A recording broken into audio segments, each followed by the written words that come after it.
2028 will focus on building on its successes and ensuring sustainment of its achievements. Mga katropa, alam mo ba na ang DWDD 1134 kHz AFP radio ay ang opisyal na radio station ng sandatahang lakas ng Pilipinas na binubuo ng Army, Navy at Air Force na siyang maghahatid sa inyo ng mga balita mula sa ating Armed Forces at iba pang impormasyon. Mga katropa, hanapin at ilike kami sa Facebook, Twitter at YouTube. DWDD AFP Radio, ang boses ng Kawal Pilipino.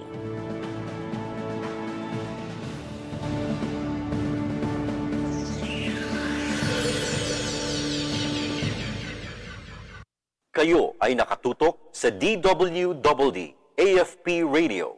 Kami po ay kasapi ng KBP, Kapisanan ng mga Broadcaster ng Pilipinas.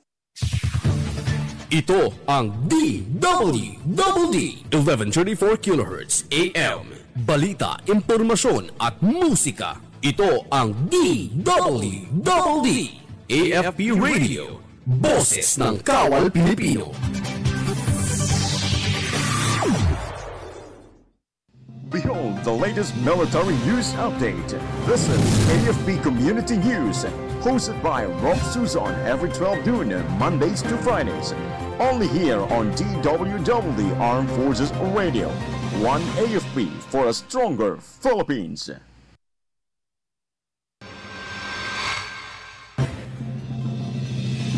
Philippine and Australian troops provide aid to Naga City evacuees amid severe flooding. Authorities arrest top communist leader in Quezon City. Multiple areas in Calabar Zone, Bicol, and Visayas now under state of calamity. Pag-asa says new tropical depression still outside Philippine area of responsibility.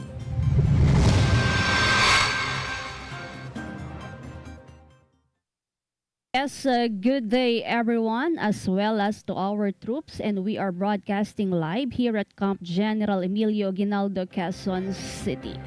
Today is Friday, October 25, 2024, and we will bring you the latest news from the armed forces and other information around the Philippines. In behalf of Rob Suson, this is Angel Cruz Camomot for AFP Community News. DWDD Armed Forces News. And for our military news, soldiers from the 9th Infantry Spear Division of the Philippine Army and the Australian Army collaborated to distribute food packs to evacuees in Naga City, affected by severe flooding caused by Tropical Storm Christine yesterday. The joint efforts comes as both forces train together for Kasanga 2024-2, a combined military exercise running from October 14 to November 8, 2024 in Bicol region. The Philippine Army assures the public of its humanitarian assistance and disaster response team's readiness as soldiers and responders continue to work tirelessly to rescue and support the flood-stricken communities. DWDD Armed Forces News. Meanwhile, the Philippine Air Force ramped up relief efforts in Quezon Province and the Bicol region on October 23 to 2024 in response to Tropical Storm Christine. Disaster response units rescued stranded families and individuals in flood-hit areas using boats and trucks for evacuations in Lopez, Quezon and San Fernando, Camarines Sur. In Occidental Mindoro, Philippine Air Force teams evacuated families and delivered the essential supplies, including rice, to local authorities. These operations highlights the Philippine Air Force's dedication in aiding communities during national disasters. DWDD Armed Forces News. Armed Forces Radio. We have a report coming in from Shai about AFP and South Korea boost logistics cooperation. Go ahead. Yes, good afternoon. The Armed Forces of the Philippines and the Republic of Korea Navy are enhancing logistics cooperation alongside defense and maritime security efforts. This follows a courtesy visit by Republic of Korea Navy, Naval Logistics Command Chief Rear Admiral Sang-min and to AFP Vice Chief of Staff, Lieutenant General Arthur Cordura at Camp Aguinaldo, Quezon City. Discussions focused on logistics, supply chain management, and potential defense collaborations. Lieutenant General Cordura expressed gratitude for South Korea's support, emphasizing the importance of bilateral cooperation for regional peace. This is Shai Rivera reporting for AFP Community News, One AFP for a Stronger Philippines. Thank you, Shai Rivera. For our additional military news, the Armed Forces of the Philippines condemned the spread of fake news about the recent surrender of former New People's Army member. In an online press conference led by the National Task Force to End Local Armed Conflict, Brigadier General Randolph Cabangbang, commander of the 203rd Infantry Brigade, clarified that Phoebe Matias surrendered voluntarily with the help of his girlfriend, former rebel Job David, and his mother Miriam. He criticized certain groups for spreading misinformation to manipulate the public opinion, emphasizing that the former rebel's decision stemmed from disillusionment with the NPA and lack of medical support for his heart condition. Matias and David refute false reports highlighting the hardships they face while within the NPA. Meanwhile, the Naval Forces Eastern Mindanao conducted the Maritime Interagency Exercise 2024-02 in Davao Gulf to boost maritime security and foster collaboration among agencies.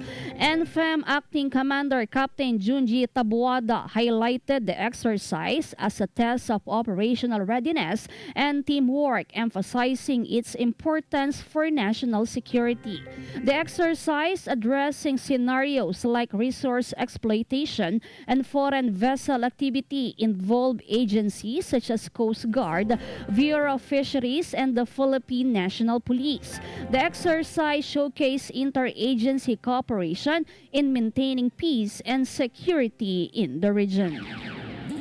DWDD Armed Forces News. Armed Forces Radio. For the other updates, let us hear the details about the MBLT-10 assist in the typhoon evacuation amidst TS Christine. Go ahead, Beth.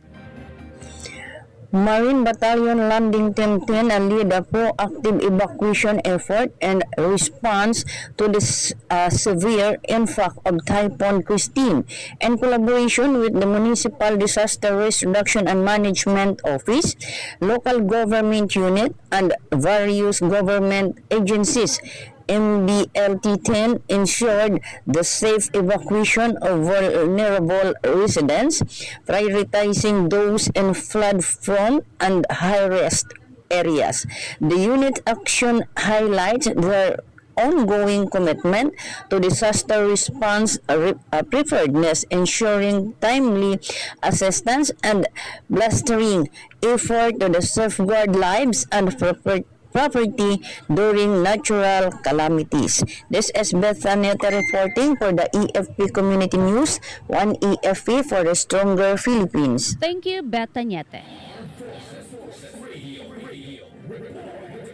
For our additional news, authorities arrested the top communist leader in Quezon City yesterday. Wigberto Villarico, the highest-ranking leader of the Southern Tagalog Regional Party Committee of the CPP-NPA-NDF, was captured by combined troops of Joint Task Force Katagalugan and the Philippine National Police. The said personality responsible for multiple atrocities, including extortion and kidnappings, was apprehended based on a warrant for kidnapping with murder. His arrest marks a significant blow to the communist insurgency in southern Tagalog, leaving a leadership vacuum in the region. He now faces multiple criminal charges. DWDD Armed Forces News. And for our national news, severe tropical storm Christine maintains its strength as it accelerates from northwestward over the sea west of northern Luzon. According to Pag-asa, the center of the eye of severe tropical storm Christine was estimated at 125 kilometers west-northwest of Bacnotan, La Union. Tropical cyclone wind signal number 2 is still hoist in some areas including Cagayan, Isabela, Quirino, Nueva Vizcaya, Apayao, and Kalinga, while some areas in Luzon in Batanes are still under signal number 1. DWDD National News. Armed Forces Radio. Now let's hear our reporter on the ground about AFP boost nationwide relief efforts amid tropical storm Christine. Go on for the details, Rob Susan. The Armed Forces of the Philippines has intensified rescue and relief operations nationwide as Tropical Storm Christine impacts various regions.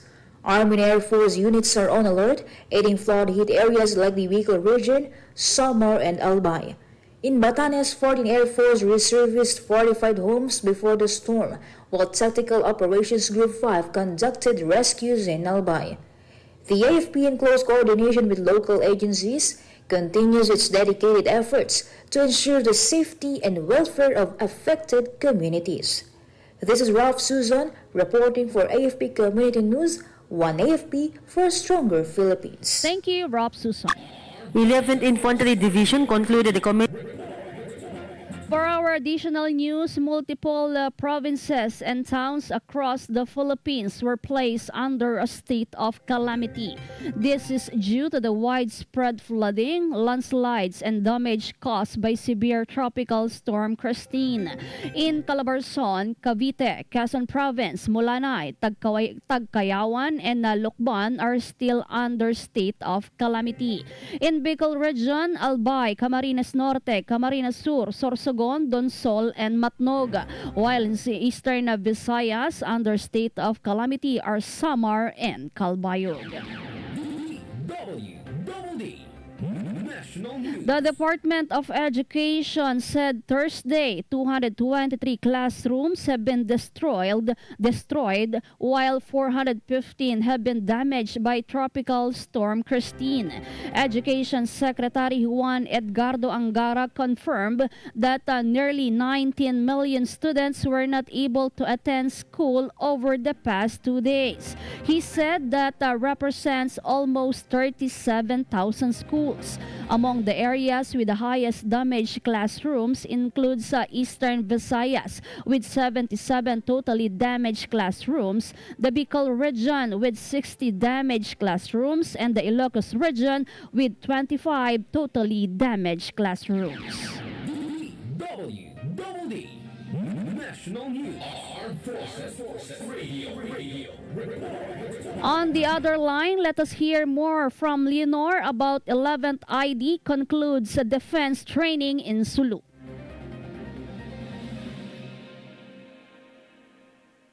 Territorial Defense System training in Simban, Panguturan, Sulu. The closing ceremony was led by 11th ID and Joint Task Force Orion Commander Major General Leonardo Peña. The program, highlighted by speeches from military and local leaders, focused on strengthening local defense and community cooperation. Mayor Asri Taib praised the military's role in maintaining peace. Also, the event emphasized a 4-year stability in Sulu, with both military and local leaders committed to continued collaboration for lasting security and development. This is Leonor reporting for AFP Community News, One AFP for a Stronger Philippines. Thank you so much, Leonor. For our additional news, President Ferdinand Marcos Jr. said the government was intensifying its response efforts amid severe tropical storm Christine. In a statement, Marcos encouraged all agencies and government partners to pitch in to respond to those affected by Christine.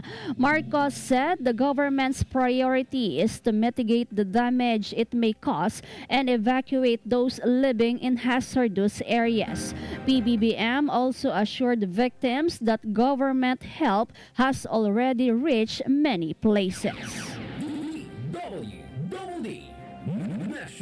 The Philippine Coast Guard issued a maritime safety advisory as severe tropical storm Christine stranded over 8,000 people in ports nationwide. The PCG said of the 8,786 stranded individuals, 650 were in southern Tagalog ports and 3,750 in Bicol.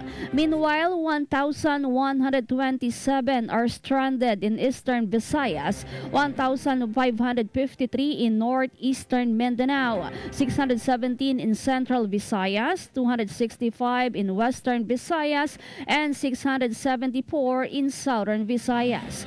2,725 rolling cargoes, 142 vessels were already forced to take shelter. DWDD National News. Armed Forces Radio. From 4CRG, let us hear some information from Meljoy about the PSWD and 17th IB intensify relief operations in Typhoon Christine hit areas in Apayao. Thousands of relief packs were prepared by the Provincial Social Welfare and Development Office of Luna, Apayao, with the help of the troops from the 17th Infantry Do-or-Die Battalion for immediate assistance to those affected by Typhoon Christine. The relief goods were immediately taken to the Provincial Disaster Risk Reduction Management Council office to easily identify the barangays to be provided. Currently, the 2 towns of Apayao are specifically being evacuated from their barangays due to the rising waters and fear of landslides in their areas. Along with the preparation of the military troops and various government agencies, the government reminds the people to be alert and vigilant, especially in flood and landslide-prone areas, as well as those near and below rivers, streams, and sea coast. This is Meljo Inesio Arroco reporting for AFP Community News, 1 AFP for Stronger Philippines. Thank you so much, Meljoy. For our additional news, the Department of Public Works and Highways said it would be changing the way it deals with rampant flooding across the country. DPWH Secretary Manuel Bonoan said flooding needs to be addressed holistically, stressing that engineering solutions are just part of it. Bonoan said that agency needs to look at the environment and social aspects of the problem. He noted that they are aware that the flood control situation in the country has become worse because of climate change, adding that it is the reason they are now reviewing the parameters of existing engineering solutions. Pag-asa said a tropical depression is still outside the Philippine area of responsibility early Friday morning. Additionally, another low-pressure area is being monitored within the Pag-asa monitoring domain. The potential for LPA to develop into a tropical depression within the next 24 hours still remains low. Meanwhile, DOST Pag-asa advised the public to continue to monitor for updates.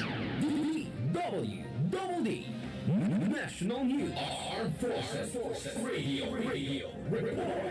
From Pasig, more updates from Elang Mercado about EPD. DEU nabs 2 male drug suspects in anti-illegal drug operations in Pasig City. 2 male drug suspects were arrested by the Eastern Police District Drug Enforcement Unit operatives in a drug bypass operation conducted along West Bank Road, Barangay Rosario, Pasig City. Based on the report reaching APD Officer in Charge Police Colonel Villamor Tuliao, the arrested suspects were identified as alias Ace, 39 years old, and alias Ed, 54 years old, both residents of the said barangay. Confiscated from the operation are 4 pieces of heat-sealed sachets containing more or less 17.42 grams of suspected shabu. Alias Ace and alias Ed now under the custody of Pasig City Police Station for proper documentation, while the confiscated illegal drug evidence were turned over to EPD Forensic Group Unit for further analysis. A case of violating Republic Act 9165, Comprehensive Dangerous Drug Act Law of 2002 will be filed against them. And this is Ella Mercado reporting for AFP Community News, 1 AFP for Stronger Philippines. Thank you so much, Ella Mercado. A total of 1,022 families in Quezon City, or over 4,000 individuals, are staying in 20 evacuation centers. Quezon City Disaster Risk Reduction and Management Council spokesman Pichi De Leon said the city government has been evacuating residents from high-risk areas since Wednesday. De Leon said they are serving hot meals in evacuation centers and also providing relief goods. The City Health Department is also on the ground to monitor the evacuees so that no one gets sick.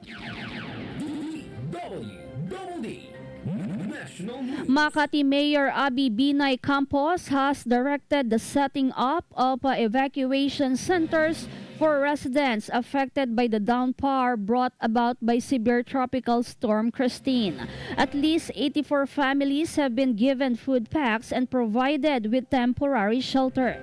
They came from Barangay Pio del Pilar, Barangay Palanan, Barangay San Antonio, and Barangay Olympia. For emergency cases, Makati residents can call the hotline 168. DWDD National News. Armed Forces Radio. Let us hear more updates from Glenn about troops rescue stranded residents in Camarines Sur amid Typhoon Christine's onslaught. Katapang Glenn? Yes, good afternoon. The Tactical Operations Group 4 of the Southern Luzon Command swiftly responded to rescue stranded residents in Barangay del Pilar, San Fernando, Camarines Sur, as heavy rains from Typhoon Christine continued to pound the area. Utilizing large trucks and rubber boats, the troops helped evacuate individuals trapped by rising flood waters. The ongoing downpour has rendered a major highway in the area impassable, further complicating rescue and relief operations. Authorities are close monitoring the situation as they continue efforts to assist affected residents and ensure their safety amid the storm's impact. This is your Glenn Legal Chan reporting for AFP Community News, 1 AFP for a stronger Philippines. Thank you, Glenn Gulchan. And for our news, the LRT-1 operations remain limited on Friday morning from Central Terminal to Fernando Po Jr. Station and vice versa. According to Light Rail Manila Corporation, their team is still working on the removal of the fallen tree between EDSA and Libertad stations. The LRMC said that an inspection of all stations and trucks is ongoing to ensure the safety of the commuters. On Thursday, the LRT-1 operations were cut short yesterday after a tree fell onto the carriageway and catenary facilities.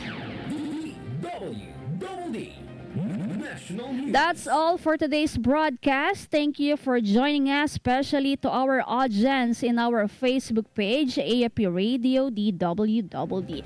Don't forget to tune in next week for more updates. Same time, same station. Again, in behalf of Rob Susan, this is Angel Cruz Camomot for AFP Community News, 1 AFP for Stronger Philippines. Ito ang DWDD 1134 kHz AM. Balita, impormasyon at musika. Ito ang DWDD AFP Radio. Boses ng Kawal Pilipino.